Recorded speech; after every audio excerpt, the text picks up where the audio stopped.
we're back on the record in the matter of the People versus Nickolas Wildstar. Both counsel are present. Mr. Wildstar is present. The jury is not present. Does counsel want to put something on the record before we proceed with the jury?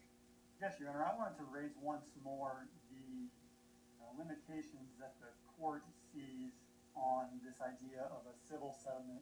I'll note that to date, the people have not seen documentation of a settlement. I'm still unclear about when that case started, when it ended, and I fear that we're potentially going to inject something into the trial that is vague. There hasn't even been a strong proffer that it exists, and it's going to be far more prejudicial than it is probative.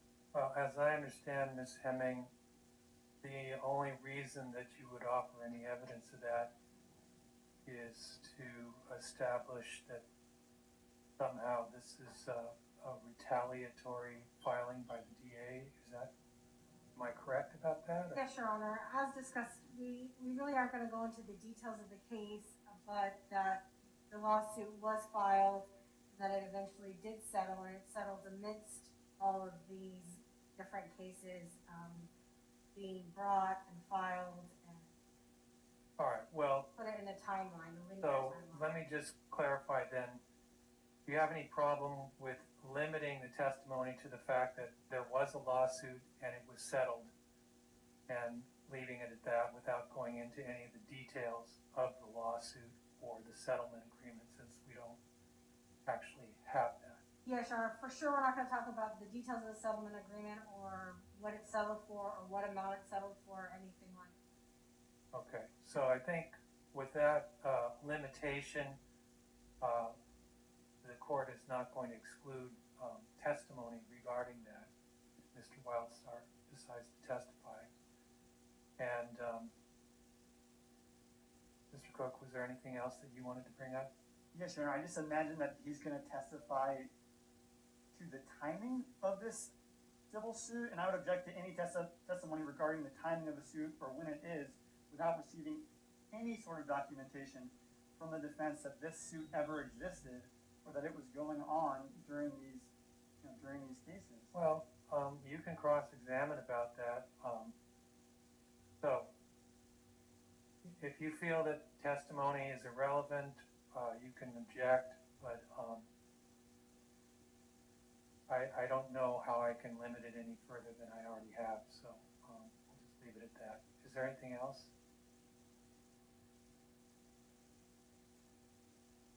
Your Honor, we have previously discussed limitations on at least argument regarding constitutionality, specifically the First Amendment as a defense to this conduct.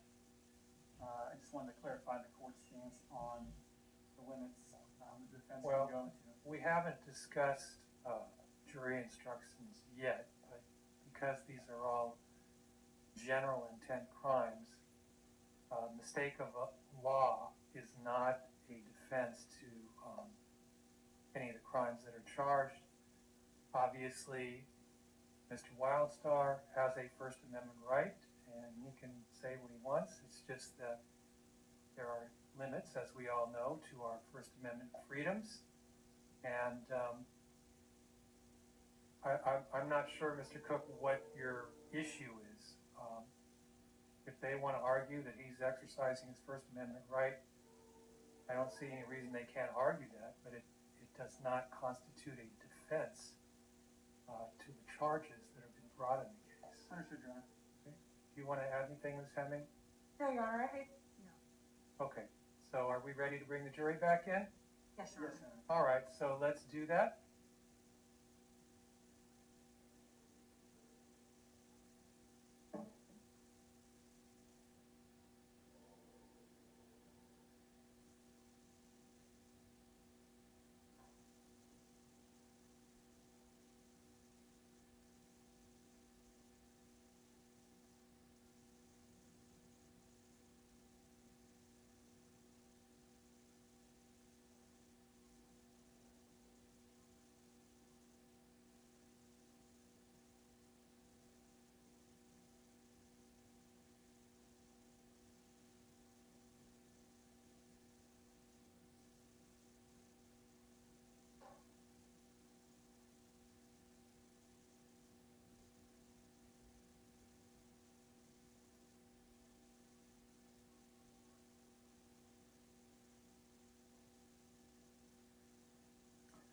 Back on the record in the matter of the people of the state of California versus Nickolas Wildstar. All of the jurors are present. Both counsel are present and Mr. Wildstar is present. And Ms. Hemming, you may call your next witness. Yes, Your Honor. The defense calls Mr. Wildstar. Okay.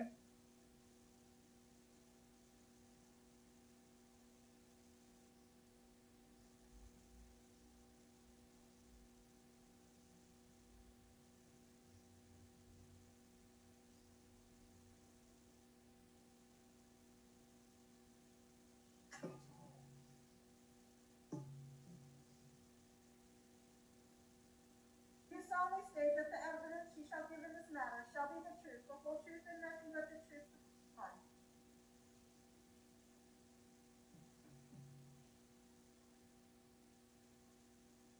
Nickolas Wildstar, Nickolas Wildstar. Right. Good afternoon, Mr. Wildstar. And as you've heard me say to other witnesses, just please listen to the questions that are being asked. Answer those questions.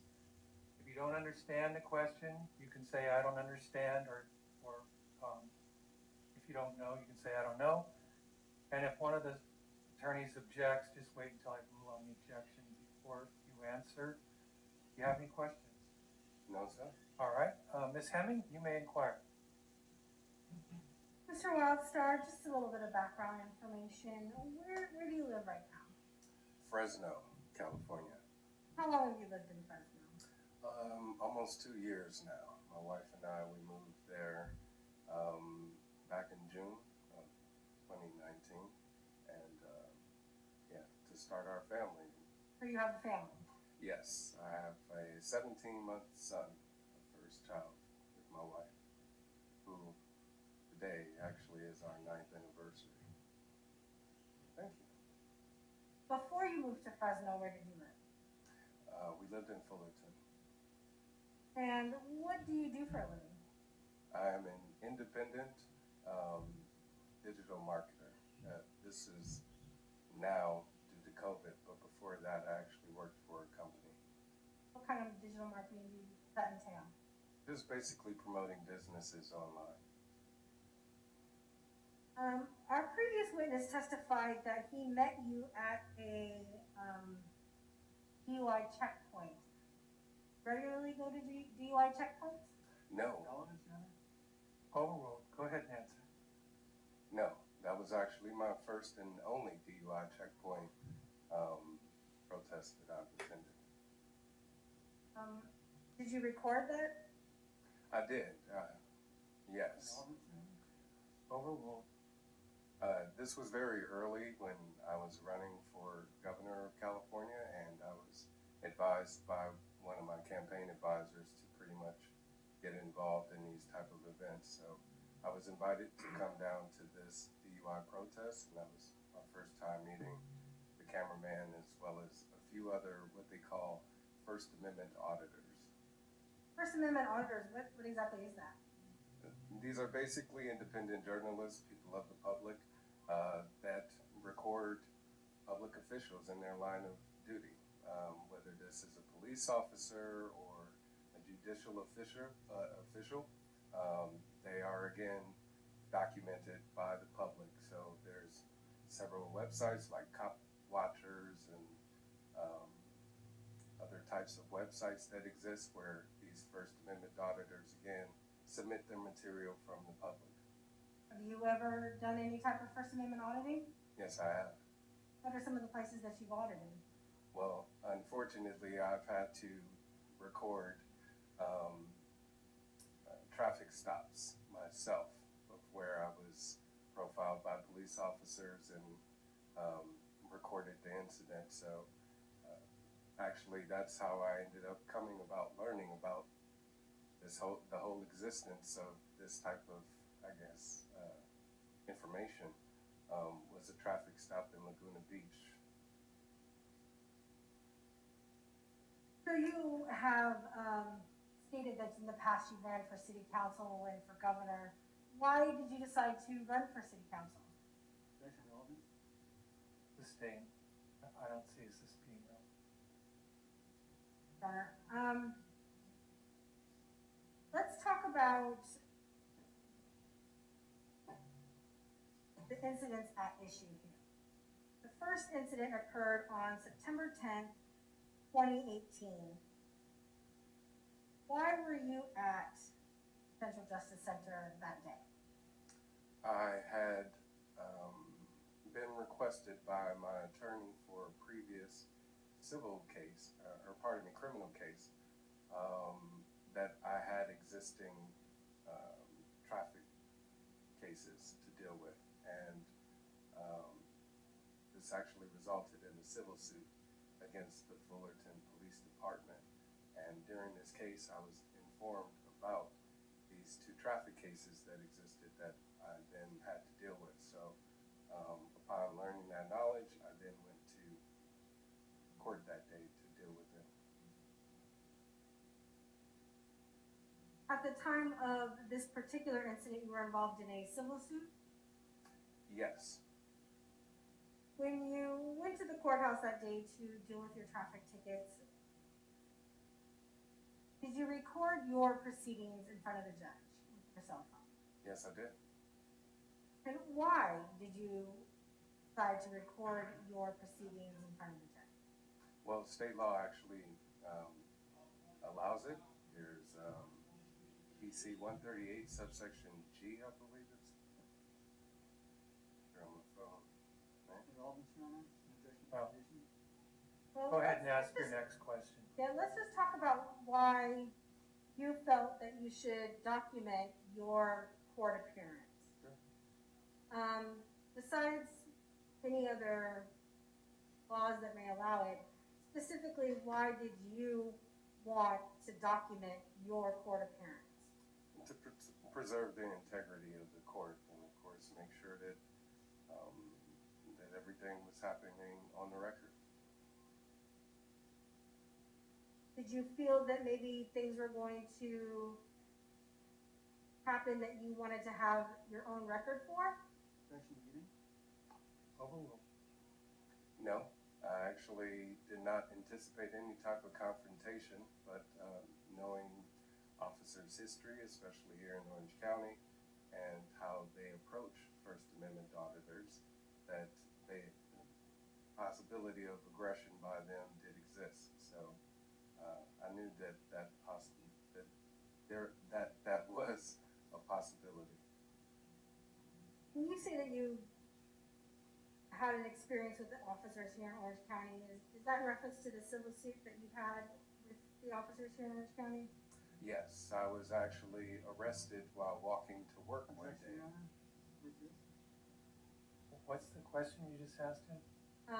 He had mentioned that he had an encounter with officers in Orange County before. That's why he wanted to record the incident. That was in relation to the civil suit that he All had. right, so you said yes, so next question. Yes, Your Honor.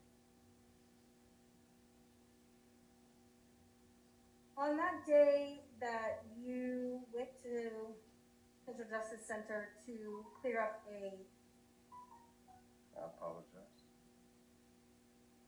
a traffic ticket, was your traffic tickets dismissed that day? Yes. And the judge, did he order you to go to collections to pay a fine on your dismissed case? Yes, he did suggest that I go down to collections. And then after he suggested that you go to collections, you were escorted out of the courtroom, is that correct? Not by physical force, but I did have officers or deputies attend my exit of the building. But you left on your own accord. Correct. And in fact, you left the entire building altogether. Yes. Let's talk about the second incident that happened on September 20th, 2018, where you were at the North Justice Center in Fullerton regarding a traffic matter. Remember that day? Yes. And just to be clear, you were there on a traffic matter, right? Correct. And you record that proceeding? Yes, I did. Did you record any other proceedings that day? No. was your purpose, so you just documented your own proceeding? Yes, ma'am. And again, why did you feel that you needed to document that proceeding by recording it? Again, to preserve the integrity of the courtroom, since they actually do not have court recorders present in the courtroom during traffic citations. It's assumed that it's on the record. I wanted to, again, make sure that I was having my own personal record, which is protected by the First Amendment as well as the Sixth and Ninth Amendment. Thank you, Foundation, Your Honor. Overruled. Next question. On that day, did you record any other proceedings other than your own? No, ma'am. Were you representing yourself in that matter? Yes. Was the traffic ticket that you were there that day for, was it dismissed? Yes, it was. But again, you were ordered to go and pay fines at the clerk's office, right? Correct. Again, I was suggested by the judicial official to pay a fine On your dismissed traffic ticket. on a dismissed traffic ticket, correct. And during this encounter, was your civil suit that we discussed earlier, was it still active? Yes, it was.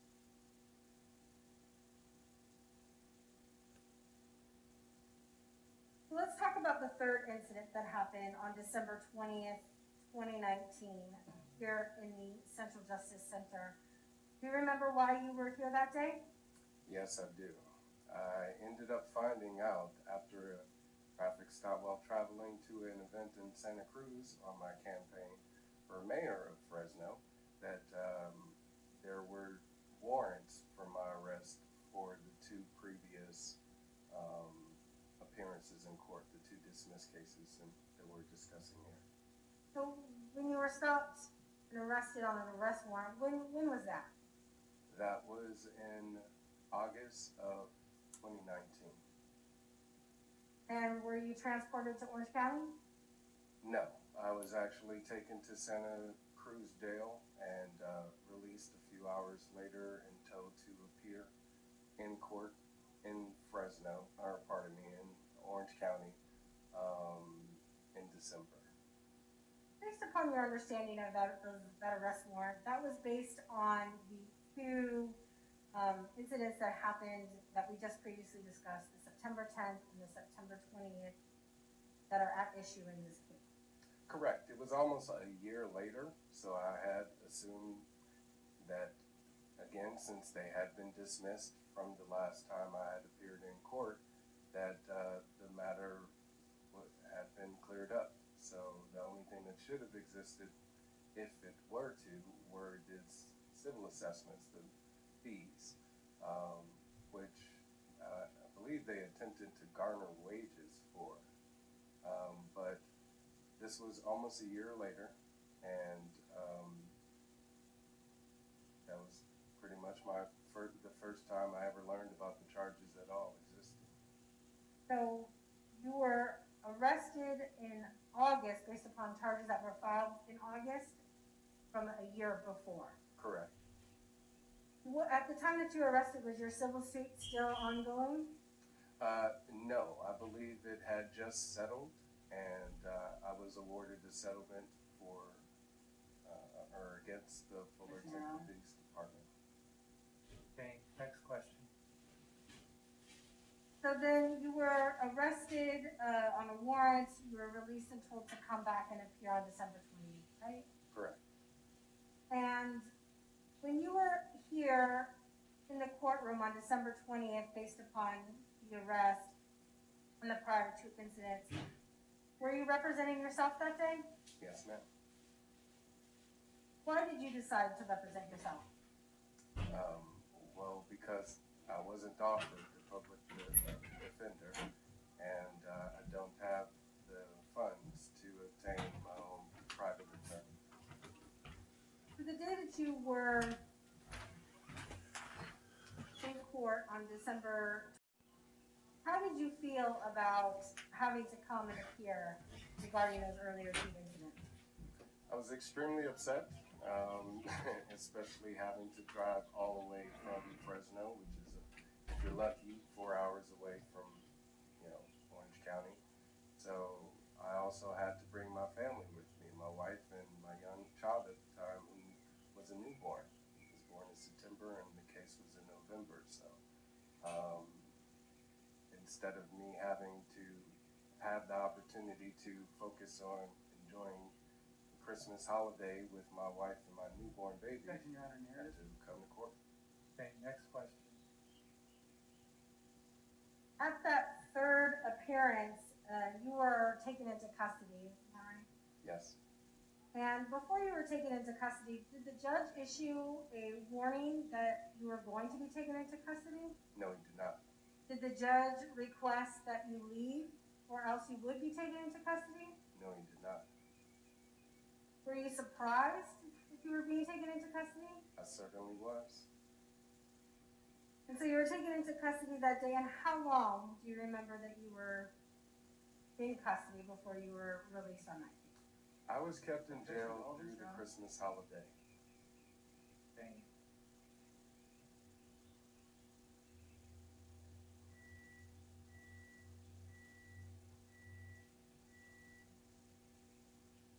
So I just briefly wanted to run through a timeline of the events.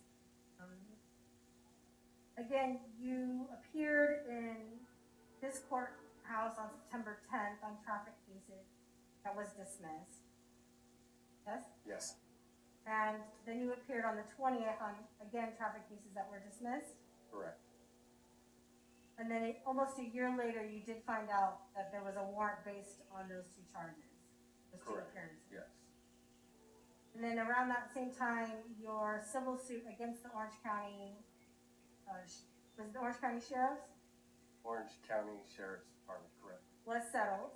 Yes, And then the third case in December 20th, 2019 occurred, correct? yes, exactly. I have no further questions. Cross-examination. Thank you, Your Honor. Mr. Wildstar, the California rules of court govern the use of media within a courthouse. Is that correct?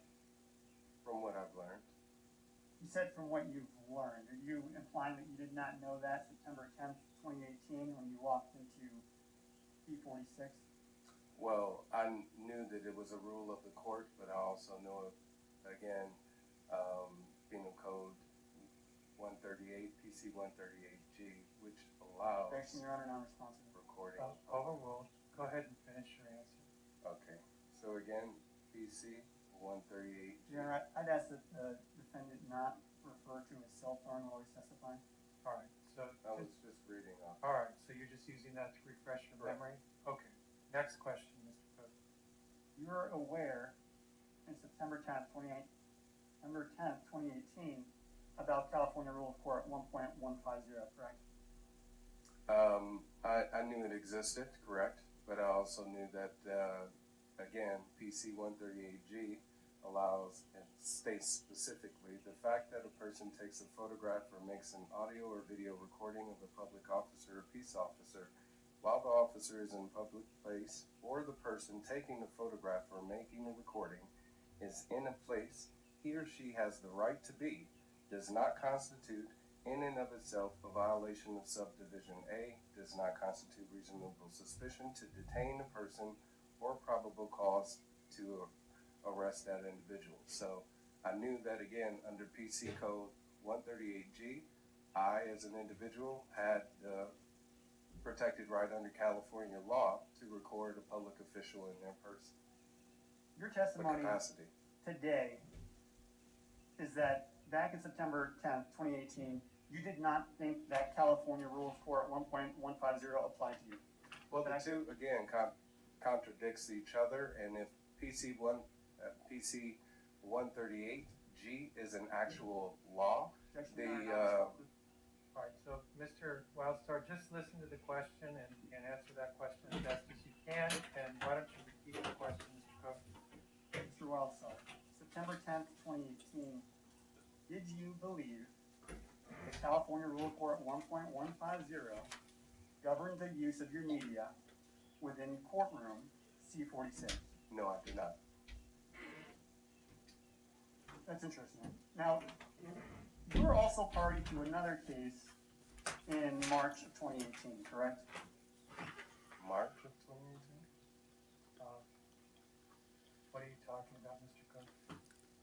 Your Honor, this issue came up, sorry, request a sidebar, Your Honor.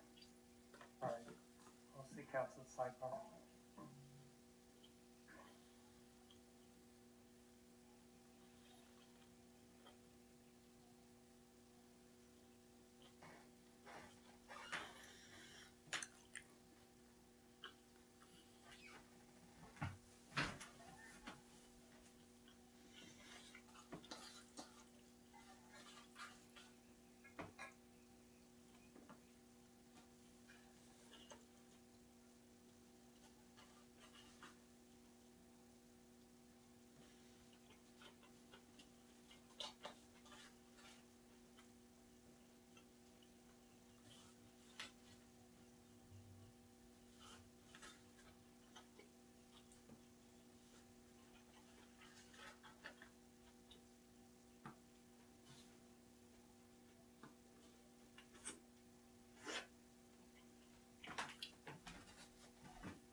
All right, Mr. Cook, you may proceed. Your Honor, may I approach the witness? Yes. And I'm providing the witness a document that I'd like to have marked as People 6 for identification. All right, we'll mark that as People 6 for identification. Officer, do you recognize that document? I do. Is that a document? Well, what is that document? It's the MC 500, which is a media request basically asking permission of the court to formally, if you are able to, if you would like to record. Do you recognize your signature on that page? Yes. Your Honor, retrieve the document. Yes, go ahead.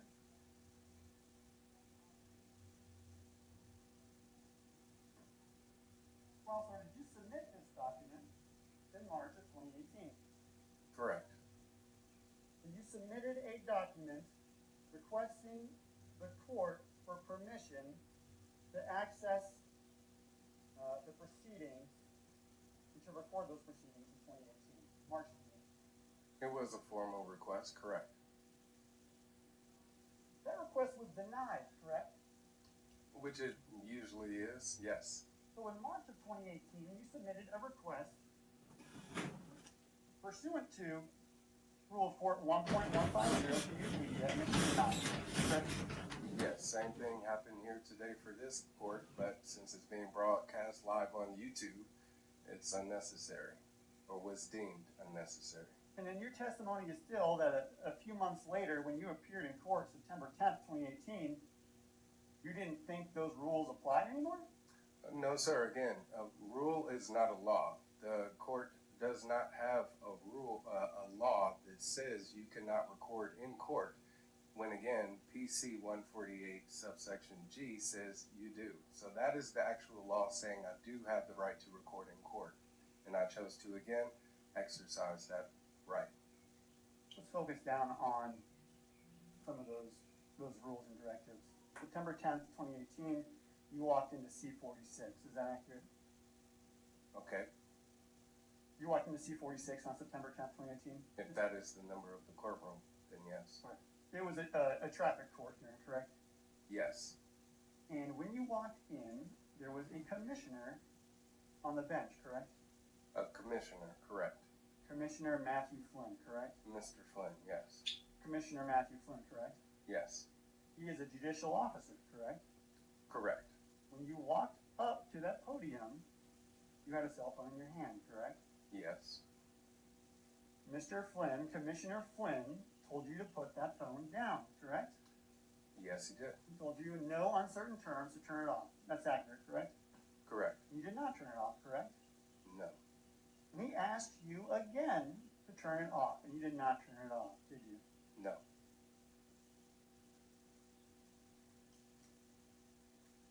At no point that afternoon did you turn off your phone, did you? Not until I had left. Now, Commissioner Flynn assured you that those proceedings were going to be recorded. Isn't that correct? I've been assured that before in previous cases and have requested court records from the courts and never received them. Objection not responsive, Your Honor. Move to strike. The answer is stricken. If you want to ask the question again, I don't remember if he answered your question. Commissioner Flynn assured you the proceedings were going to be recorded. Is that correct? Yes.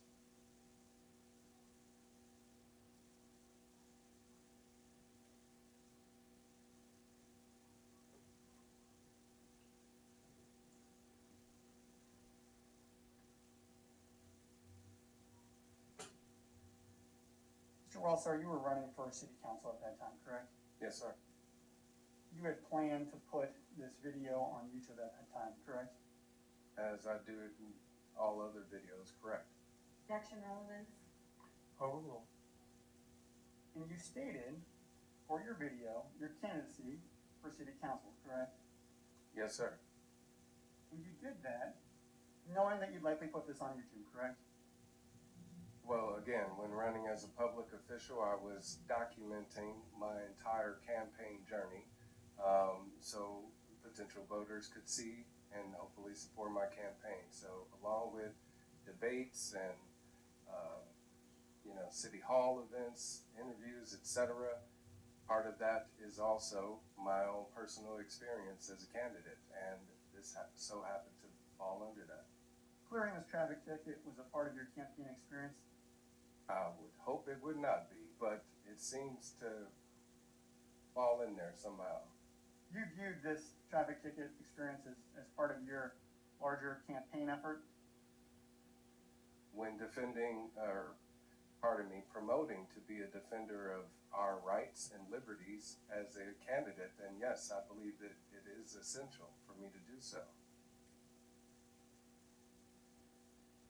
Mr. Rosser, when you left that courtroom that day, you were fully well aware that recording proceedings was not permitted, correct?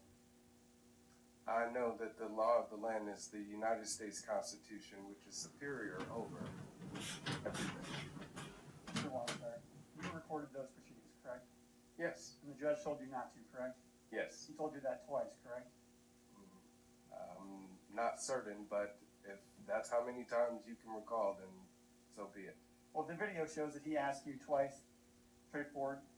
When, Was it twice? then the video speaks for itself. Thank you for that.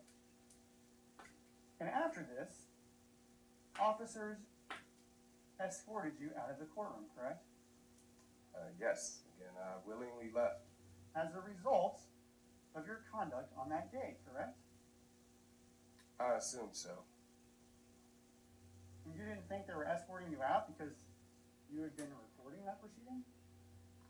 No, I believe it had more so to do with the information or what was being said to the judge. Hence why all of these charges are the same versus Objection, the Your Honor, third non-responsive. case. Next question. I want to move now to September 20th, 2018. On that day, 10 days after September 10th, 2018, you went into N1. Is that correct? If that is the courtroom number, yes. Another traffic court proceeding, correct? Yes. And once again, you had a camera in your hand, correct? Yes. And once again, there was an individual at the front of the courtroom in a black robe, correct? Yes, sir. That individual was a judicial officer, correct? Yes. That individual was the authority on the floor, correct?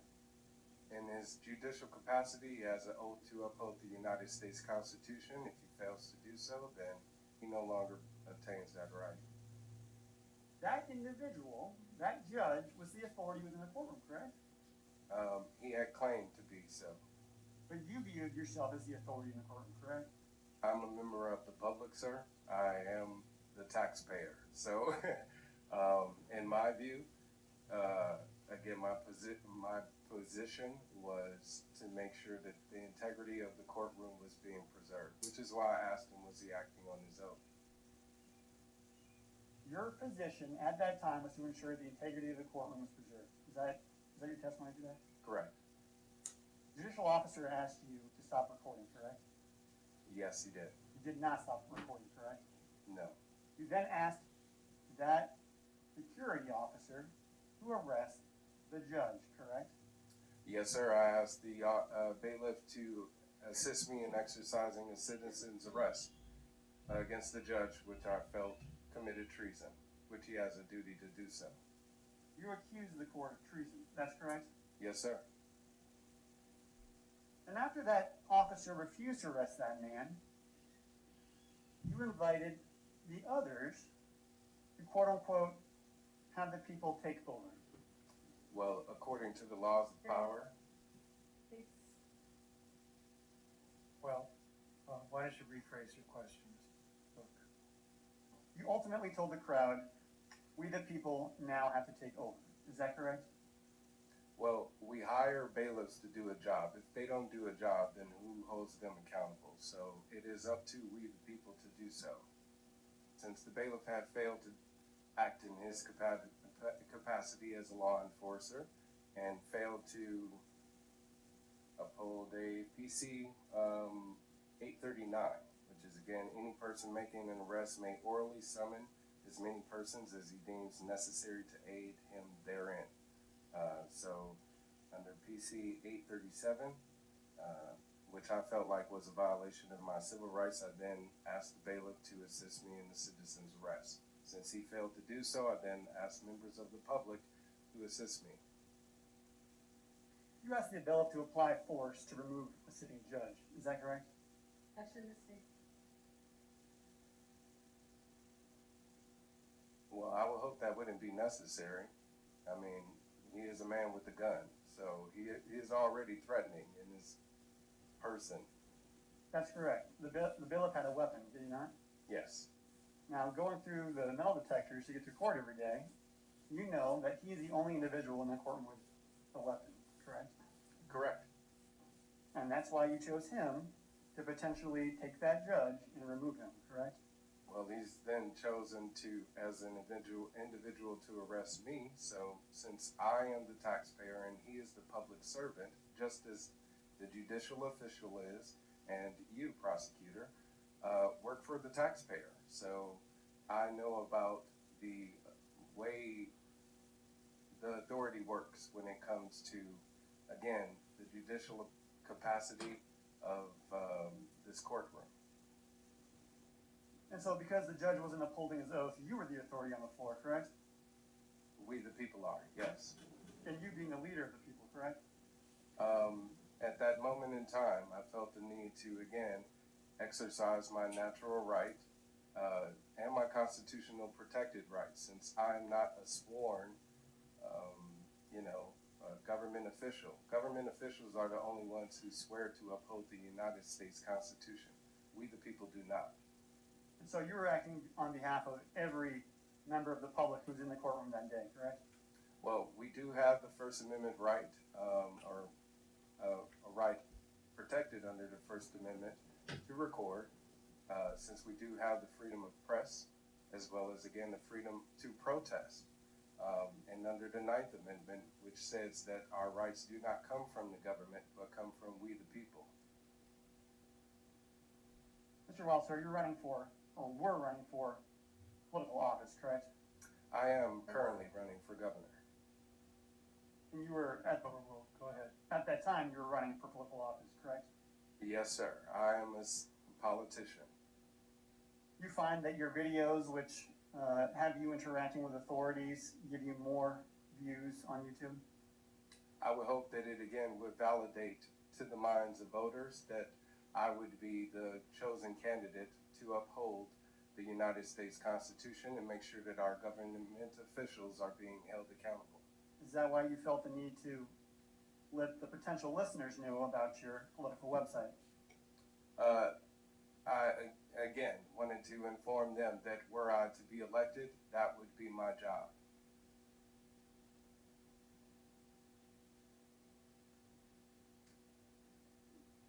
I have no further questions, Your Honor. Any redirect, Ms. Hemming? Yes, Your Honor. Counsel in his cross-examination spoke a lot about the fact that you were running for a political office. Again, I asked, why do you want to run for political office? Objection, relevance? I think counsel is All open right, to that. overruled, you can answer. Well, it's been proven through our current political climate that our government has failed the desires of we the people, and there is a need of government and it having the capacity to again set the boundaries of law. But if those same law enforcers are violating those laws, then what good is the law itself? That's what I saw in those court cases, not only in September, but in December when I was again pretty much held in contempt of court for saying the same things. I didn't video record that case, but I'm still being charged with the exact same thing. And so you also stated on cross-examination, through the questioning, that you felt that recording your 2 court appearances was part of your campaign experience. Can you explain a little bit more about why it was important for you as a candidate to record judicial proceedings? Absolutely, because we the people have a faith in our judicial system. We have faith in our criminal justice system, and a lot of people, as Samuel said, the cameraman, they have this misinterpretation that what they see on TV is exactly how it plays out in courtrooms across America. And I've come to find out through my own personal experiences that is absolutely not true. There is no court recorder in present, period. There isn't one here now. The only reason it's being, I guess, on the record is because it's being broadcast live on YouTube, and it took a pandemic of all things to get to that level. Thank you, Mr. Wildstar. I have no further questions. Anything else, Mr. Cook? No, Your Honor. This witness be excused? Yes, Your Honor. All right, thank you, Mr. Wildstar. You can resume your seat next to Ms. Hemming. Ms. Hemming, will there be any other witnesses or evidence for the defense? No, Your Honor. We have no further witnesses. All right, Mr. Cook, will there be any rebuttal testimony or evidence? I have a brief moment, Your Honor. All right, well, are you moving into evidence People's Exhibit number 6? Yes, Your Honor. Any objection? Ms. Yes, Your Honor. I have not actually had a chance to view it and All right, why don't you show it to her? those things.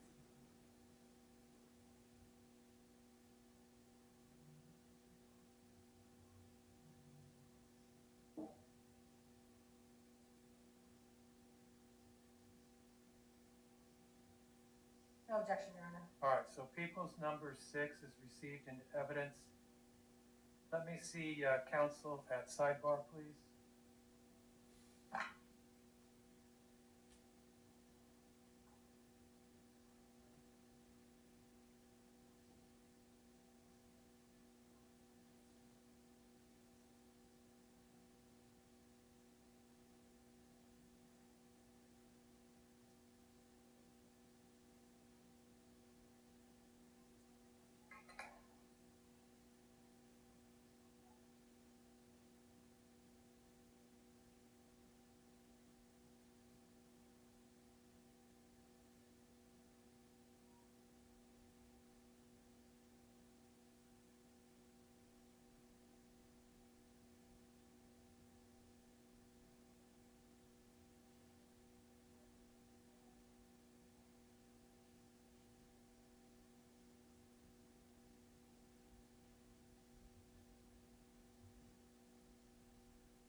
Okay, we're back on the record, and Mr. Cook, will there be any other rebuttal witnesses or other evidence besides People's Exhibit number 6?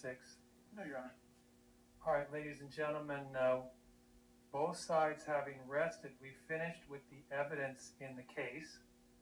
So the attorneys and I need about an hour to go over the jury instructions, and by that time it'll be 4:30, which means it'll be the end of the day. So we're going to let you go home at this time, and tomorrow at 9 a.m.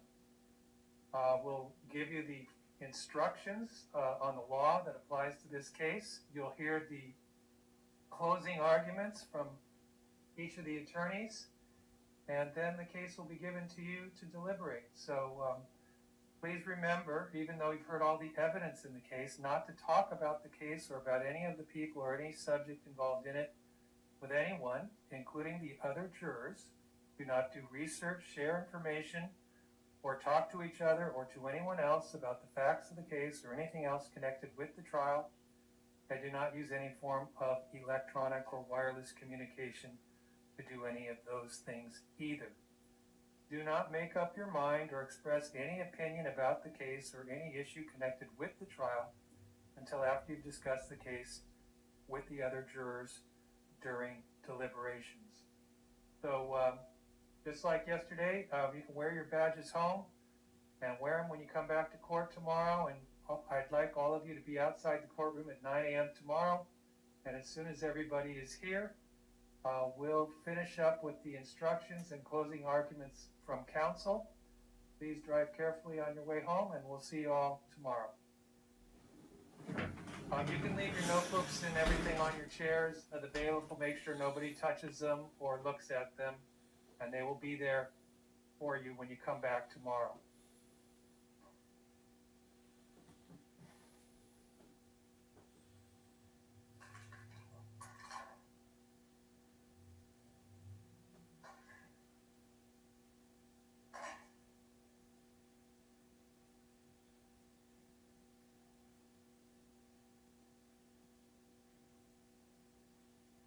All right, the jurors have left the courtroom, and I've provided each counsel with a set of proposed jury instructions. We're going to take a 15-minute break so that counsel can review those, and then we'll come back and go through them. And if you have any other instructions that you would like to propose that the court give, you can let me know or let my clerk know within the next 15 minutes. And we'll go over those so we can have those ready when the jurors come back at 9 a.m. Wildstar doesn't have to be there for that, correct? Yes, Mr. Wildstar, if you want to leave, you can leave.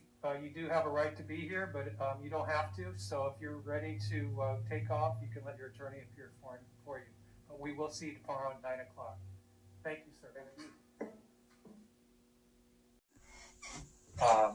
Ms. Hemming, I understand you wanted to address some issues with the jury instructions. Yes, Your Honor. I just wanted to go back and revisit our jury instruction for Penal Code 166A3. Yes. So again, we have imposed into the jury instruction the caveat that unauthorized photography recording can be deemed an unlawful interference. However, I feel like this particular charge already defines what interrupting the court proceedings is, and that's by a breach of the peace, a noise, or other disturbance. Very specific in its language as to what the contempt is. It's a breach of the peace, noise, or other disturbance. And this particular phrasing about the recording of the courtroom, I don't think it's appropriate to superimpose that into that law or that requirement that it satisfies this requirement as an interrupting the proceedings when the law defines what interrupting the proceedings are in this specific code of 166. So it says under the code, the person is guilty of contempt for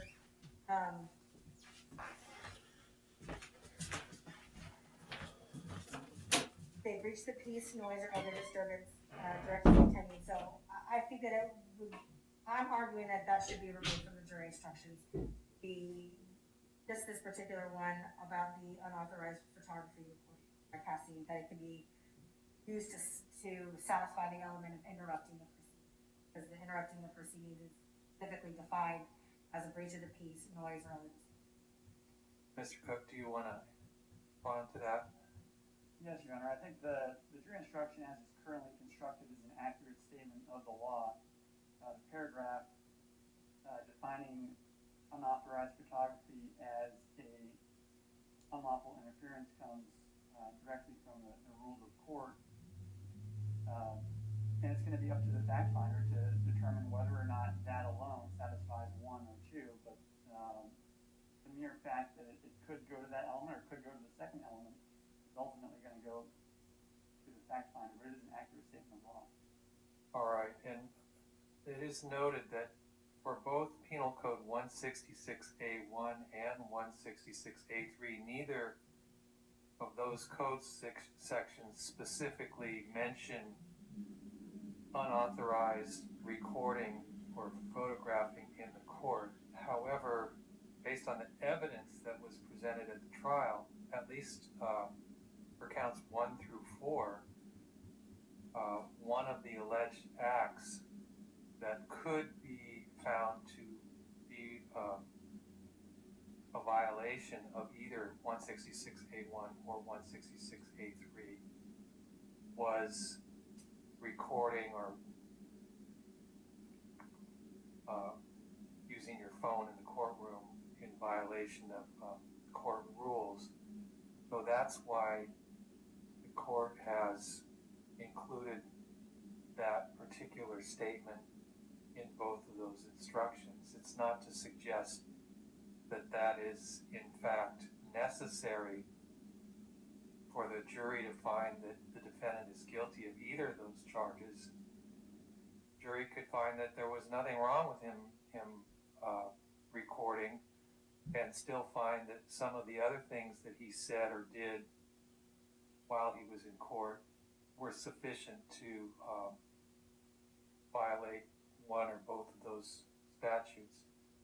So I think it's necessary, given what the evidence was in the case, to include that statement just so the jury understands that if you're going to be recording in the courtroom, you need to have permission from the court. And that language that's included in both of those instructions is taken directly from Rule of Court 1.150. So as Mr. Cook did say, it is an accurate statement of what the law is. So the request to have that stricken from the instruction for 166A3, I think, is denied, and I'll leave it the way it is. Was there anything else, Ms. Hemming? That's all, Your Honor. All right, so we'll get the instructions then. I will read the instructions before counsel gives their closing arguments, and once we have copies here for all of the jurors, we'll bring them in. So we'll be in recess until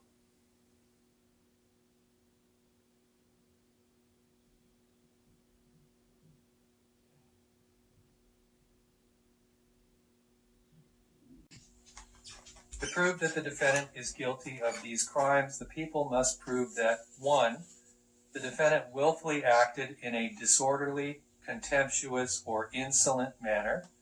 2. The defendant acted during the sitting of a court of justice in the immediate view and presence of the court.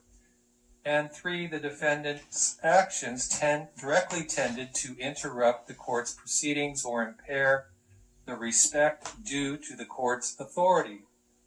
Someone commits an act willfully when he or she does it willingly or on purpose.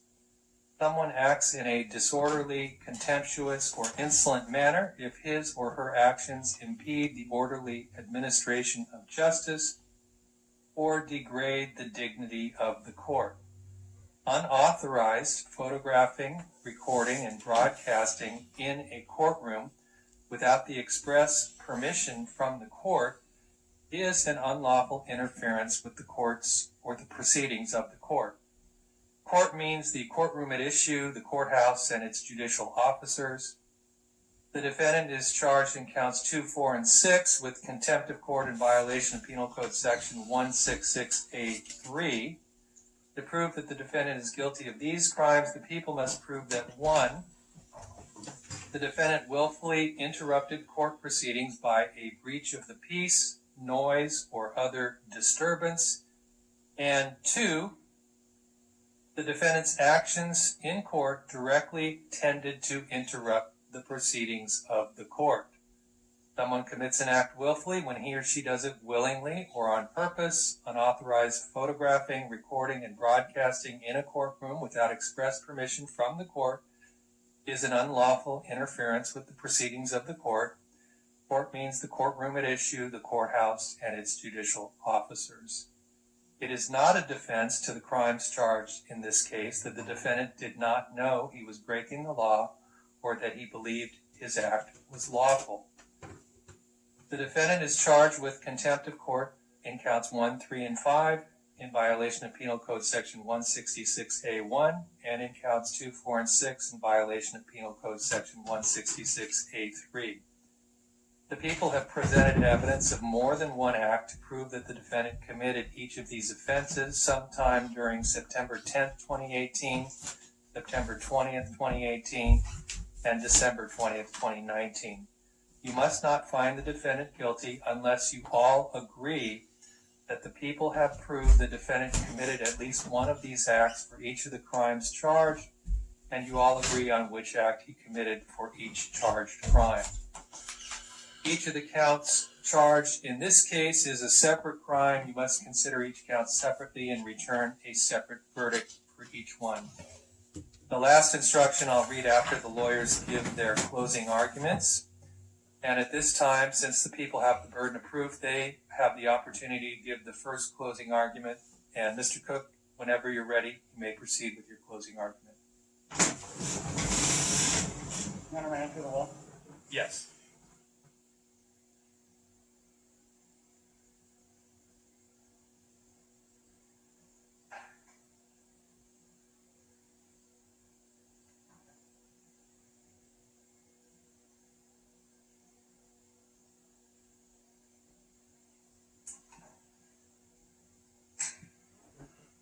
Good morning, ladies and gentlemen. It has been an information-packed 3 days. Jury selection, witness testimony, and today. There's been a lot thrown at you. And I thank you for your time and your attention. Perhaps the most telling comment or telling statement that came out during trial was actually made by 2 individuals. And they were actually this statement was made by both defense witnesses, Mr. Wildstar and his companion. And that is that the video speaks for itself. The video and the media in this case speaks for itself. Your task is as fact finder to determine what happened. And those tools that you have, that evidence, will lead you for your deliberations. I want to focus now, just for a moment, on what this case is not about, because it's equally as important. This case is not about the First Amendment. It's not about a civil suit. It's not about random penal codes. You'll read your instructions. The judge just gave them. There is no instruction regarding the First Amendment. There is no instruction regarding any of these other hypotheses out there. In fact, you will see that the defendant's belief that his conduct was legal is not a defense.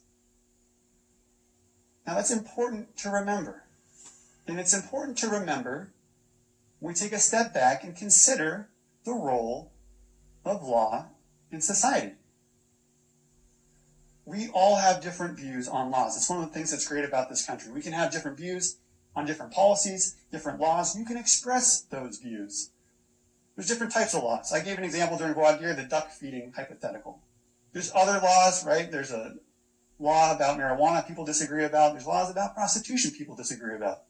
That's perfect. You can have those views. But when you come in here and you're sworn to uphold an oath to apply the facts to the law is as the judge instructs it. And consider what would happen if that wasn't the case.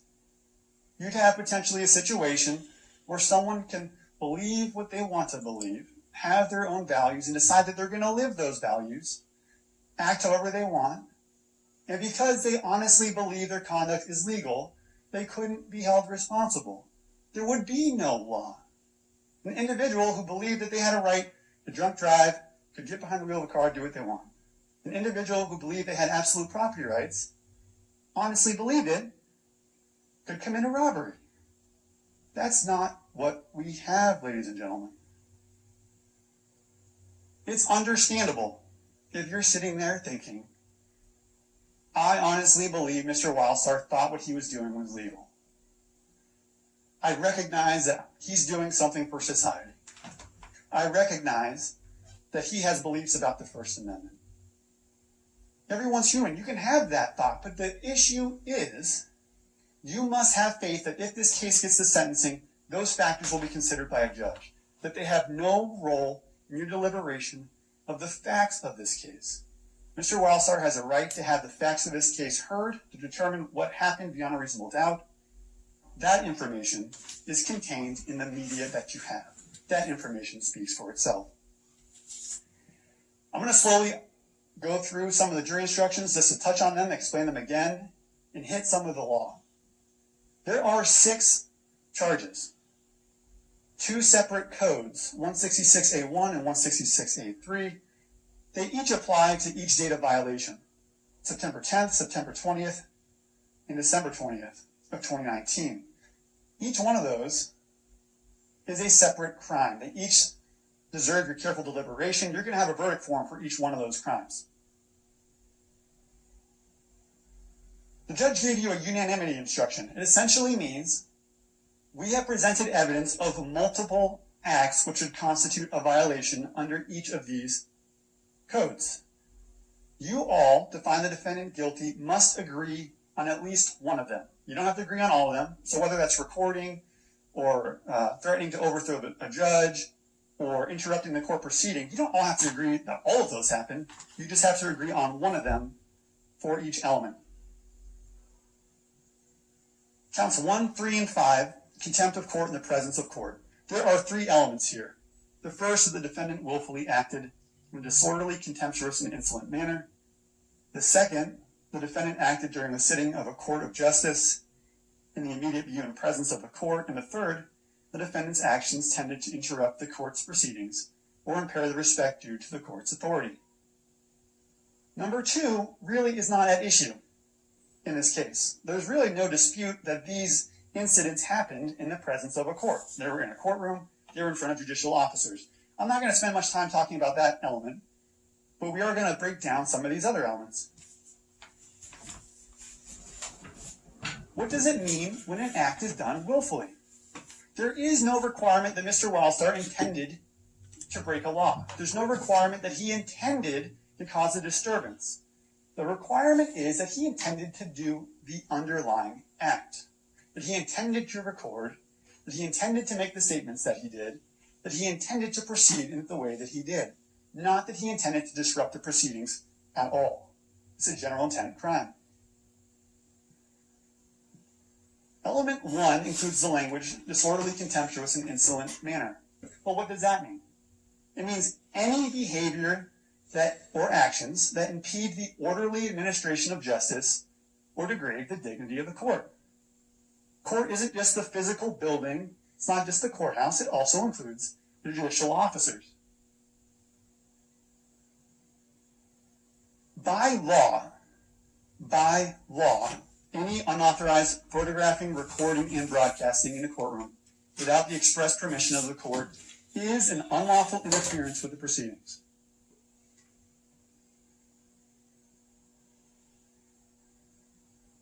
I plugged in the additional definition on element 1, but essentially what you're looking for here, did these actions impede the orderly administration of justice or degrade the dignity of the court?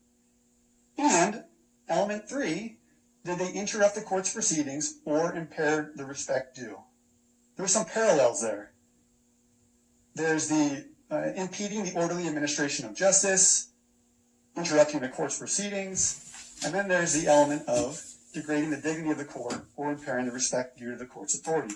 Those are things to look for as we go through the evidence. Counts 2, 4, and 6 is a separate violation. The defendant willfully interrupted court proceedings by a breach of the peace, noise, or a disturbance, and his actions in court directly tended to interrupt the proceedings of the court. Once again, so for both of these codes, an unauthorized recording in a courtroom without the express permission of the court is by law an unlawful interference with the proceeding. Okay, let's start talking through some of the evidence. September 10th, 2018, what do you know without a fact? Mr. Wildstar walked within C46 and he pulled out a camera and started recording. He told you he did not get express permission from a court to do that. People's Exhibit 6 is a document that he submitted in a previous case indicating that he recognized the procedures for doing so.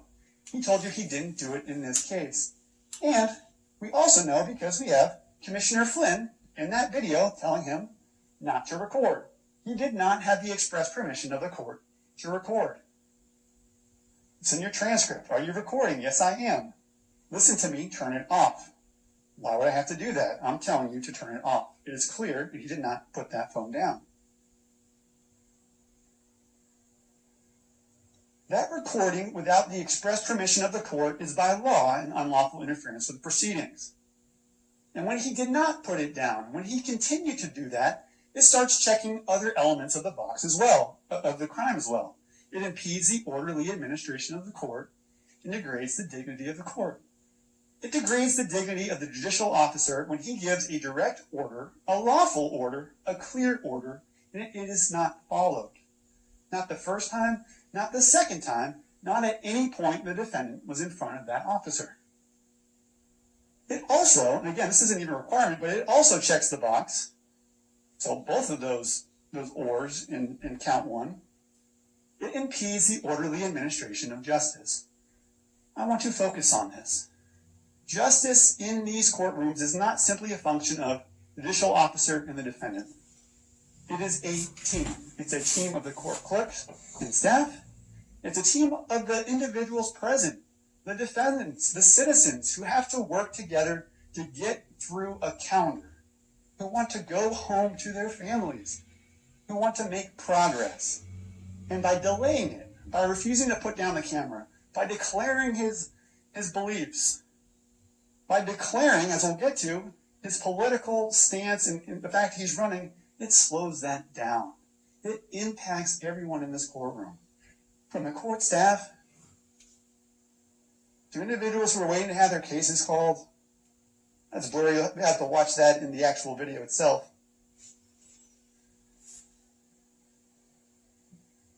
That is one act that satisfies this code on this day.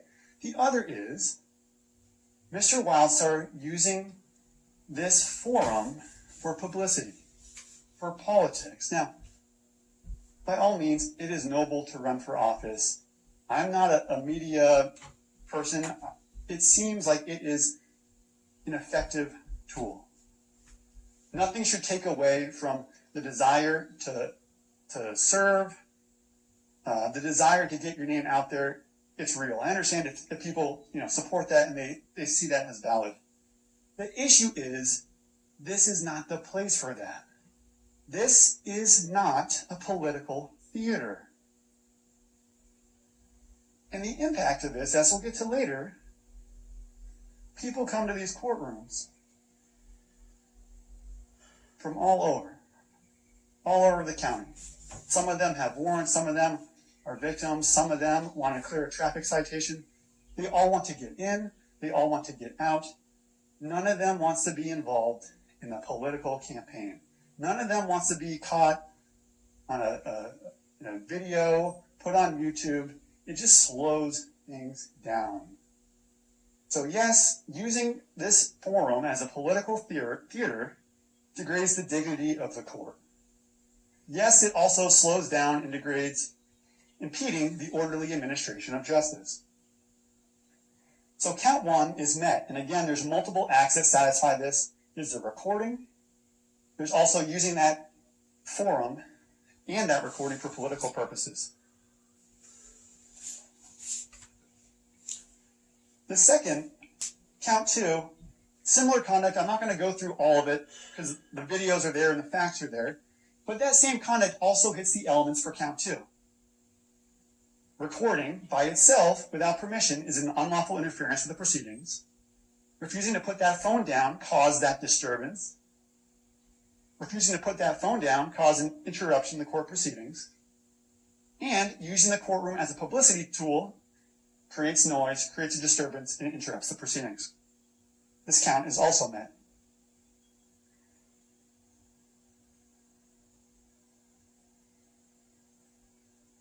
September 20th, 2018. A lot of this conduct is similar, right? Surprising because he was escorted out the first time for it, but he comes back September 20th, still recording, still talking about, Wildstar for governor, running for city council, still pushing that. Still hits these wickets, right? Refusing to put the phone down, degrades the dignity of the court, impedes the orderly administration of justice. Just to pause here for a moment, because this is where you actually see it in concrete terms. Again, it's not just a judge. The judge is going to be there, all day. He's going to be fine. It's everybody who comes into court to have a case called, to represent somebody else, to sit there. It slows it down. It just grinds it to a halt. That is the implication of coming and making a spectacle of everything and slowing it down. These are the individuals who aren't pleased to be there for a political ad.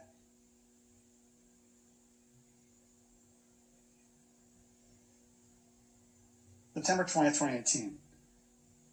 Mr. Wildstar, after not getting his way, tells the bailiff they're committing treason right now, not upholding their constitutional oath. As a law enforcement official, it's your duty to arrest this man.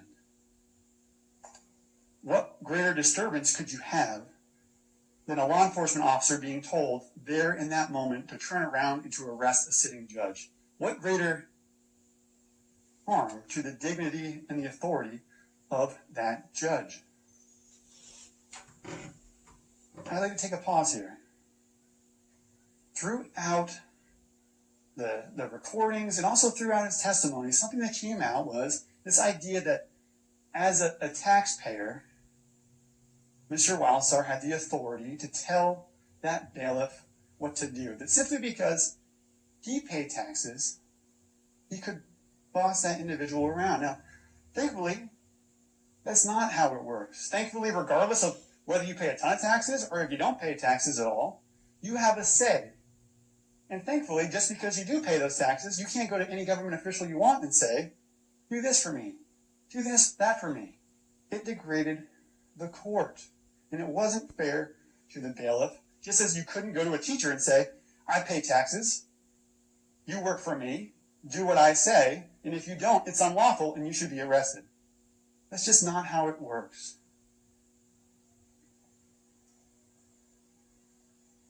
So again, count 3, contempt in the presence of court.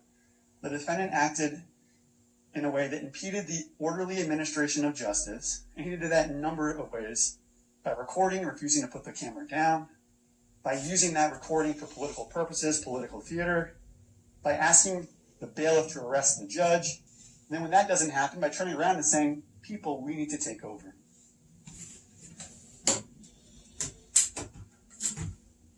Similar for count 4. The same conduct hits those same wickets. Recording without the express permission of the court is an unlawful interference with proceedings. It creates a disturbance. Using that as a tool for publicity is a disturbance, a breach of the peace, and it's an interruption in the proceedings. I will let the evidence speak for itself on these as well, but these elements are all hit in multiple ways. December 20th, 2019. Mr. Wildstar goes into C-54, and we know on that day, because Officer Strong testified, there are others present there, waiting to be arraigned. When Mr. Wildstar walks up, he interrupts the proceedings, degrades the dignity of the court, says things like, when the judge asks, do you want to plead guilty or not guilty, he interrupts him. I'm not going to plead to anybody. I'm going to tell you what I want. Since I'm a taxpayer and I pay your damn bills, all of you are my public servants. Listen to the recordings. There's a number of statements. There's a number of times Mr. Wildstar interrupts the judge. Each one of those is sufficient to prove these offenses. His conduct degraded the dignity of the court, that judicial officer. It also interrupted the court's proceedings. When that judge can't go through the arraignment proceeding, when he can't talk without being interrupted, without being spoken over, it just hurts others there who are waiting to have their cases called. That's the true impact on these proceedings.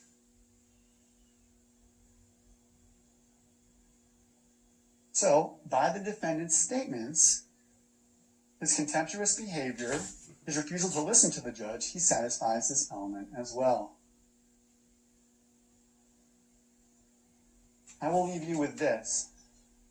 It is not a defense of the crimes charged in this case that the defendant did not know he was breaking the law or that he believed his act was lawful.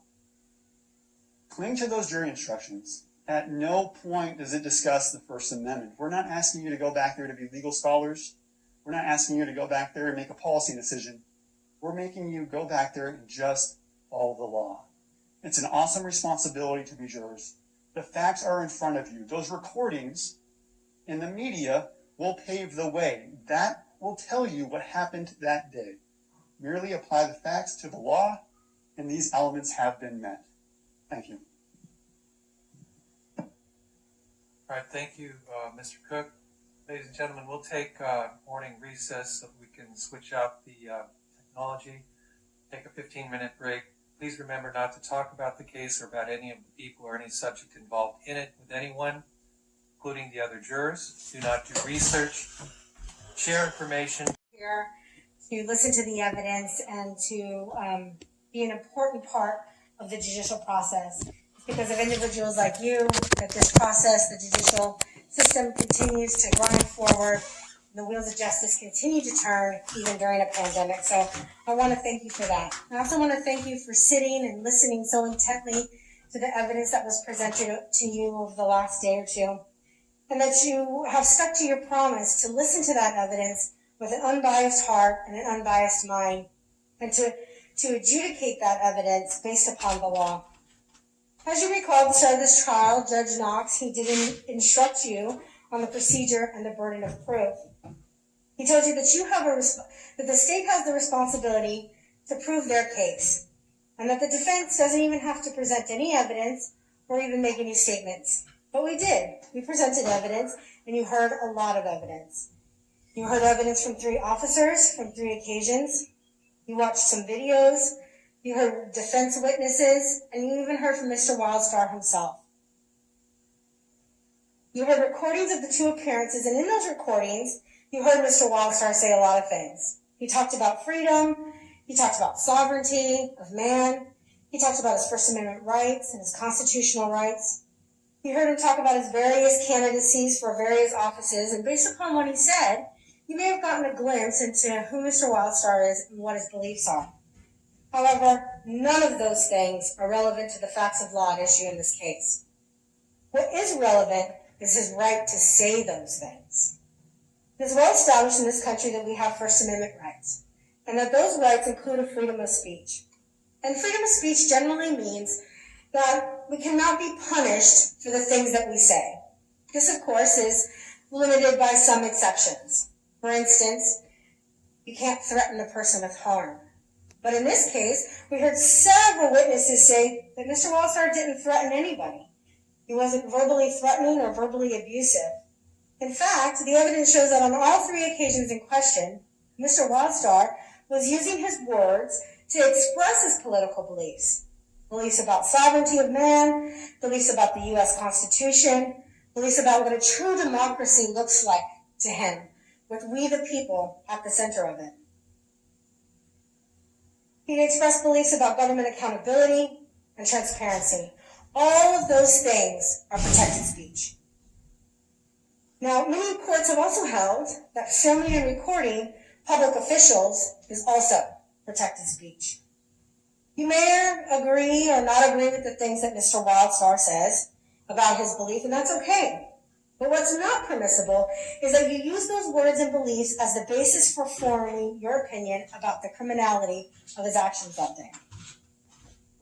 But what you can do in this case is decide if and when Mr. Wildstar's conduct violated the law. Judge Knox has instructed you on the law in this case through the various jury's instructions. And not just the law that Mr. Wildstar has been charged with, but also the law as it applies to how you decide and deliberate this case. So, for example, he instructed you on reasonable doubt. He told you that the burden of proof in criminal cases is beyond a reasonable doubt. And what that means is that the prosecution must present to you proof beyond a reasonable doubt, and that is proof that leaves you with an abiding conviction that the charge is true. And unless the prosecution has proved that burden, has proved guilt beyond a reasonable doubt, then you must find the defendant not guilty. The judge also instructed you on the unanimity requirement, and that is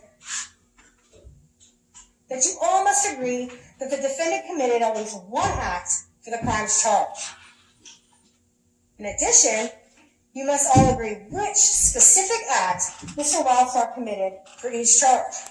So that means that you all must come to a consensus beyond a reasonable doubt that Mr. Wildstar committed an act which violated the laws charged, and you must all agree on which act that was. Additionally, the judge instructed you on multiple counts, on separate offenses. Here, each count charged in this case is a separate crime. Therefore, you must consider each count separately and return a separate verdict for each. And what that means is that you have two charges for each of the dates. You have September 10th, September 20th, and December 20th. And the prosecution has put two charges on each of those dates. So you cannot take the actions from the December 20th event and ascribe them to find basis in the September 10th events or the September 20th events. Each date must be looked at separately, and each charge must be looked at separately. Now, the judge has also instructed you on the specific laws in which Mr. Wildstar is charged with here. You know you have two counts at each date, one for Penal Code 166A1 and one for Penal Code 166A2. Under 166A1, the Penal Code reads that it is for disorderly, contemptuous, or insolent behavior committed during the sitting of a court of justice in the immediate view and presence of the court, and directly intended to interrupt its proceedings or impair the respect due to its authority. So to find Mr. Wildstar guilty beyond a reasonable doubt, you must find the following three elements. He willfully acted in a disorderly and contemptuous manner. He acted during the sitting court of justice in the immediate view and presence of the court, and his actions directly intended to interrupt the court's proceedings and impair the respect due to the court. Additionally, he's been charged with a count of 166A3 in each incident. And under the Penal Code of 166A3, a person is guilty of contempt of court if they breach the peace, noise, or other disturbance directly tending to interrupt the proceedings of the court. So in order to find Mr. Wildstar guilty beyond a reasonable doubt of these, you must find two elements. Mr. Wildstar willfully interrupted the court by a breach of peace, noise, or other disturbance, and that the defendant's actions in court generally tended to interrupt the proceedings. Now, you've also been instructed that you may use a violation of court rules regarding recording in the court, the unauthorized photography, recording, and broadcasting in a courtroom without express permission of the court, is an unlawful interference with the proceedings. However, if you do find that Mr. Wildstar had a right to film his proceedings, then you cannot find that he interrupted the court in those proceedings. Under the code, so now we're going to look at each specific incident on each day, because again, these are separate counts, and they're separate dates. So when you look to the September 10th incident, there are some things I'd like you to take into the deliberation room with you and remember.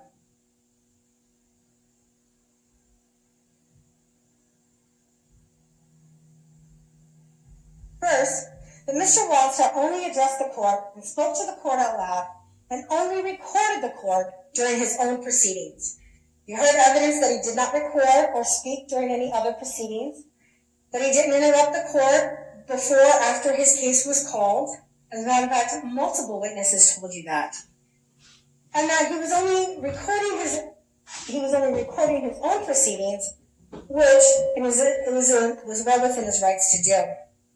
Now, the prosecution would like to say that this was some kind of campaign act, that he was recording these proceedings so that he can use it as a political theater for his campaigns. But that's simply not true, because the evidence shows you that he was there representing himself on his own matters. The first two incidents were traffic court tickets in which Mr. Wildstar was representing himself.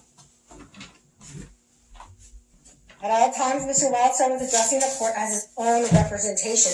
So I ask you, how can you interrupt the proceedings if the proceeding is your own? When Mr. Wildstar was asked to leave, he did so. The evidence showed that he was really only before the court for a total of maybe 5 minutes.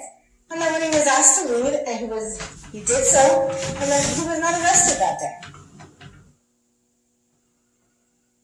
And if, on this count, the basis for you deciding that he interrupted the court proceedings because he was filming or recording, then I ask you, why not was Officer Chu deemed to have interrupted those court proceedings?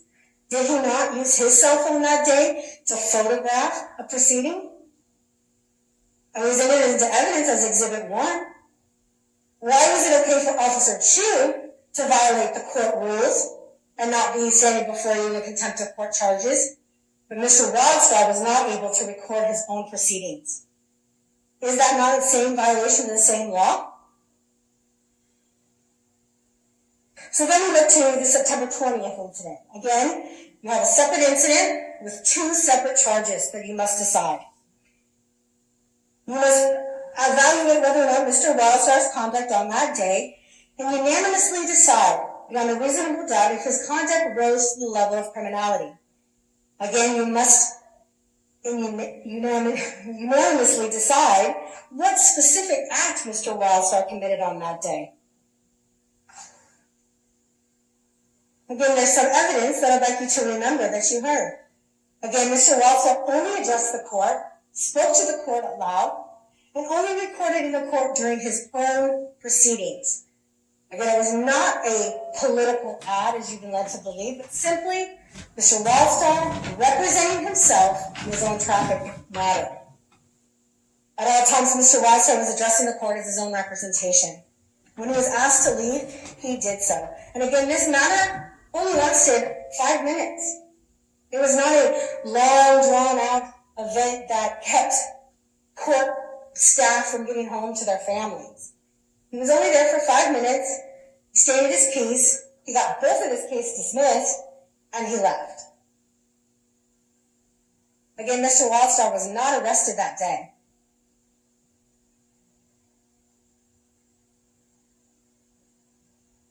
And when you view the video of the evidence from the September 20th, 2018 incident, and when Mr. Wildstar pans to the audience, please take note of the audience members.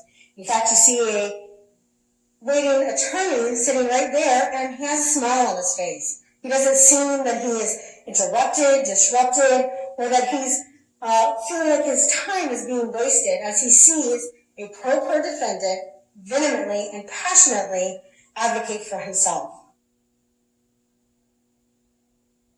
2018. Again, you're asked to evaluate that day and the two separate charges. You're asked only to evaluate Mr. Wildstar's conduct on that day, and if the conduct of that day rose to the level of criminality. Again, you must unanimously decide which act of Mr. Wildstar's that satisfies these elements. When deciding this particular day and incident, it is important to remember the evidence. Again, Mr. Wildstar only addressed the court out loud during his own proceedings. And in this case, he wasn't actually recording in the proceedings, was he? There was no evidence presented that Mr. Wildstar recorded those proceedings. In fact, the only evidence that was presented that someone recorded those proceedings is again a police officer. We heard an audio recording of the proceedings that came to you through a police officer's belt recording. So I ask you, how is he allowed to record the proceedings that Mr. Wildstar now sits here and can be in charge of contempt of court for doing? Why are we allowing one member of society to skirt the law and another to be held accountable? Mr. Wildstar was addressing the court in his own representation. And in fact, again, the only evidence that we have of someone recording was the officer's audio himself. On that day, Mr. Wildstar was given no warning that he was going to be arrested or that he was asked to leave.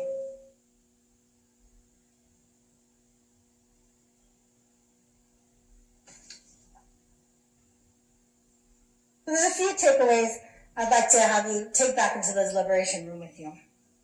As we talked about in the beginning of this trial, this is not a simple case as a defendant feeding the ducks after 6 p.m. when the sign clearly says, "Don't feed the ducks after 6."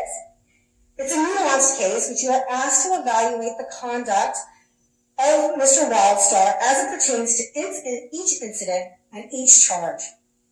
And when you go into the deliberation room, I want you to remember your burden of proof. It's beyond a reasonable doubt. I also want you to remember to consider each charge separate and each incident separate. I want you to consider what the evidence does show. It shows that Mr. Wildstar was nonviolent. In fact, we had several witnesses testify that he did not threaten anyone, that his hands were not clenched in fist, and quite a few of our witnesses testified that he had a smile on his face. Mr. Wildstar was representing himself, and he was advocating for himself and his rights. We also heard evidence from our state witness, the third officer that testified on the December 20th incident, that oftentimes his witness not only probed her representation, but also advocates, lawyers, passionately advocate their cases. And that's all Mr. Wildstar was doing that day. At all times when he was speaking to the court, he was speaking as his own legal representation, and he was passionately advocating for his position and his thoughts and his beliefs about his cases. Mr. Wildstar was expressing himself and his constitutional rights. Additionally, I want you to remember, because we heard evidence of a conflicting law. Now, the prosecution in his closing told you that by law, unauthorized photography and recording and brandishing in a courtroom was without permission. Well, he tells you that this isn't a penal code. This is a rule of court. But what is a penal code is the one that Mr. Wildstar read to you. Here in California, we have Penal Code 148G. And that was a law.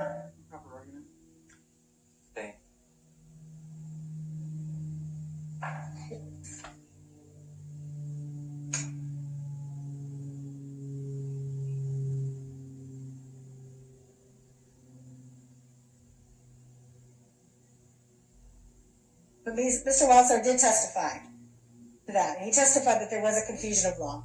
Objection, Your Honor. Mr. Wildstar. Overruled. Go ahead, continue, Ms. Henry. Mr. Wildstar is a husband, a father, a taxpayer, and a contributing member of society. And as you know, he's even ran for office. He believes in the law, and he believes in law and order and standing up for the principles that he believes in. He believes that this country was founded on individual rights, and he believes in life, liberty, and the pursuit of happiness. I also want you to remember that other individuals were seen recording and photographing in the courtrooms that day, but only Mr. Wildstar was arrested and charged. And he wasn't charged on those days. He wasn't arrested on those days. He was charged almost a year later. And I also want you to remember what the evidence doesn't show. It doesn't show that he acted in a disorderly or contemptuous manner, that he breached the peace, or that on the third occasion, he was even recording his own proceedings. And that means that when you evaluate the evidence on the third occasion, you cannot take into consideration that he was recording. You must find, beyond a reasonable doubt, unanimously, some other form of conduct that violated the law. Which is why I want you to remember that unanimity requirement.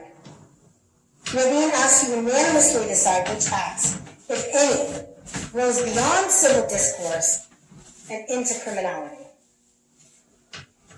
And finally, if you cannot find beyond a reasonable doubt that Mr. Wildstar's acts rose to that level, you must find him not guilty. Thank you. Thank you, Ms. Hemming. Mr. Cook, do you want to give a rebuttal argument? Yes, Your Honor. All right, you may proceed. Thank you for the law, Your Honor. Yes.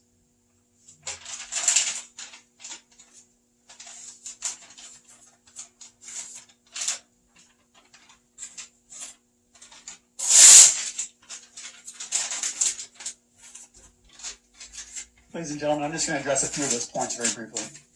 Beware of the red herrings. Beware of these sideshow distractions that take you away from the facts of this case and the law as the judge has instructed you. This is the law, this packet of instructions. No other theories or arguments are relevant in your deliberations. I challenge you to read through these instructions and try and find where it talks about some sort of a First Amendment exception, some sort of an exception that if Mr. Wildstar thought he was representing himself, he could record. There is none. The law is clear, ladies and gentlemen. Unauthorized photography, recording, and broadcasting in a courtroom without express permission from the court is an unlawful interference with the proceedings of the court. So when you're asked to find that he had permission to do that he was allowed to do that because he was representing himself, ask yourselves, where is that in the law? How could you possibly do that? And the answer is you can't. And it's an effort to distract you from the facts of the case, the media that you have before you. Don't let the defense take this decision away from you. It doesn't matter what one of the officers said. It doesn't matter what an individual in the front seat was looking like. You make the call about what's contemptuous. You make the call about what's disrespectful. That's your right as jurors, and it is an awesome right and a responsibility. It's yours alone. There was some comment about because it was his own proceedings, he had a right to record. Not the law at all. There was some comment about because he was recording his own proceedings or speaking during his proceedings, it couldn't be an interruption. Think about that. Does everybody have a right to stand in front of a judge and do whatever they want because it's their own proceedings? Could they drag it out? Could they ignore a judge? Could they jump up and down? No. Because of Mr. Wildstar's proceedings, he has a right to accuse a judge of treason? He has a right to ask an officer to arrest a judge? No. Apply the law and apply the common sense. There was no evidence that Mr. Wildstar got violent. There was no evidence that he threatened to hurt anybody. That's not what's charged, ladies and gentlemen. That's not what's charged. It takes half a second to be disrespectful. It takes half a second to degrade the authority of the court. We don't have a 5-minute rule, whatever you want to do goes. It just defeats the purpose of any of these rules. Apply the law, apply your common sense.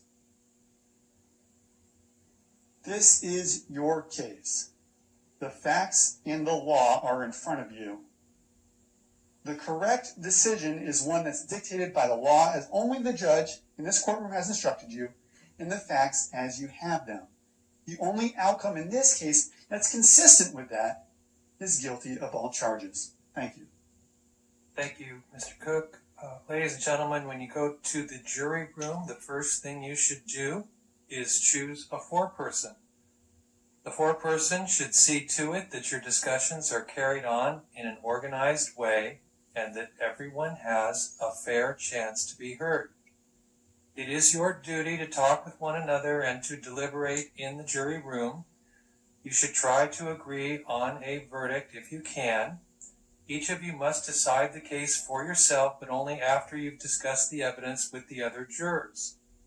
Do not hesitate to change your mind if you become convinced that you are wrong, but do not change your mind just because other jurors disagree with you.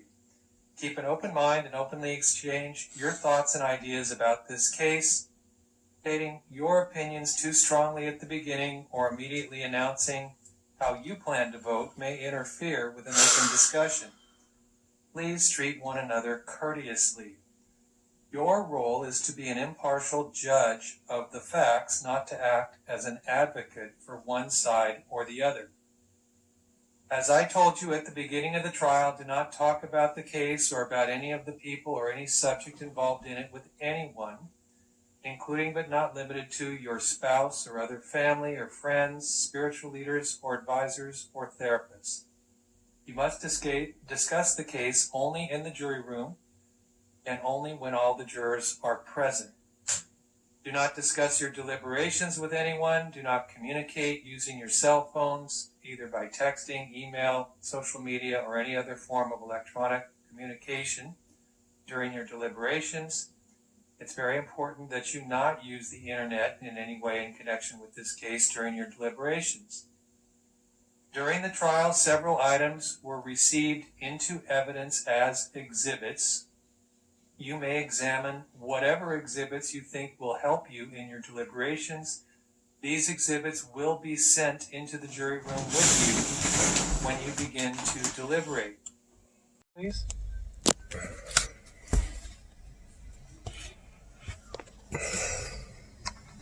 Thank you.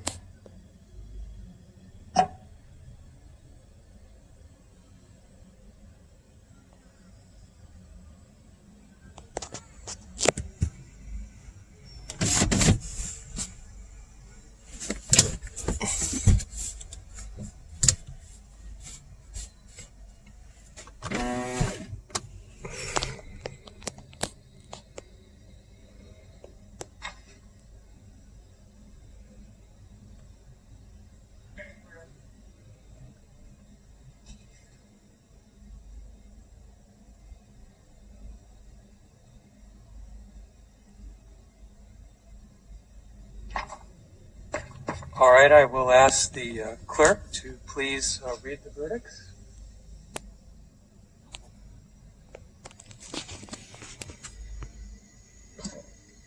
Superior Court of California, County of Orange, Central Justice Center, the people of the state of California plaintiff versus Nickolas Wildstar, defendant, case number 19CF06747. Verdict. We, the jury in the above entitled action, find the defendant, Nickolas Wildstar, guilty of the crime of contempt of court in presence of court, a misdemeanor in violation of Section 166A1 of the Penal Code of the State of California, as charged in Count 1 of the complaint, dated February 19, 2021, signed by juror number 4, foreperson. Verdict. We, the jury in the above titled action, find the defendant, Nickolas Wildstar, guilty of the crime of creating a disturbance and interrupting court proceedings, a misdemeanor in violation of Section 166A3 of the Penal Code of the State of California, as charged in Count 2 of the complaint, dated February 19, 2021, signed by juror number 4, foreperson. Verdict. We, the jury in the above titled action, find the defendant, Nickolas Wildstar, guilty of the crime of contempt of court in the presence of court, a misdemeanor in violation of Section 166A1 of the Penal Code of the State of California, as charged in Count 3 of the complaint, dated February 19, 2021, signed by juror number 4, foreperson. Verdict. We, the jury in the above entitled action, find the defendant, Nickolas Wildstar, guilty of the crime of creating a disturbance and interrupting court proceedings, a misdemeanor in violation of Section 166A3 of the Penal Code of the State of California, as charged in Count 4 of the complaint, dated February 19, 2021, signed by juror number 4, foreperson. Verdict. We, the jury in the above entitled action, find the defendant, Nickolas Wildstar, guilty of the crime of contempt of court in the presence of court, a misdemeanor in violation of Section 166A1 of the Penal Code of the State of California, as charged in Count 5 of the complaint, dated February 19, 2021, signed by juror number 4, foreperson. Verdict. We, the jury in the above entitled action, find the defendant Nickolas Wildstar guilty of the crime of creating a disturbance and interrupting court proceedings, a misdemeanor in violation of 166A3 of the Penal Code of the State of California, as charged in count 6 of the complaint, dated February 19, 2021, signed by juror number 4, foreperson.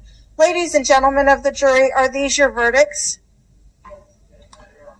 All right, does either counsel wish to have the jury further polled regarding the verdicts? Not from the people, Your Honor. No, Your Honor. Then I'll ask the clerk to record the verdicts.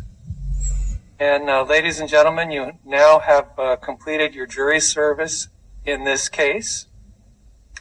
And on behalf of all the judges of the court and everyone here, please accept my thanks for your time and your effort.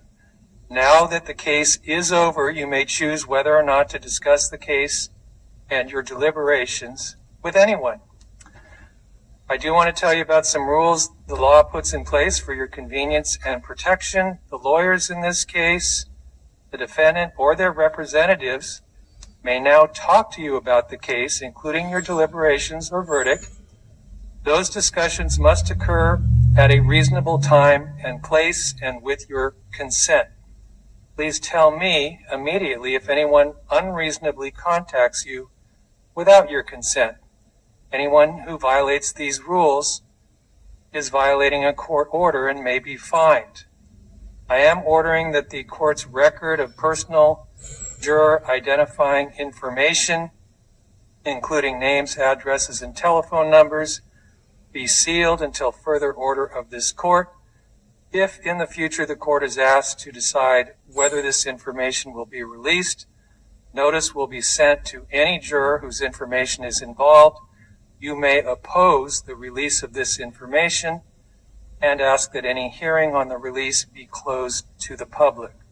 The court will decide whether and under what conditions any information may be disclosed. Again, thank all of you for your service, and you are now excused. Have a good weekend and drive safely on your way home. You can just leave your notebooks and the bailiff will take care of them.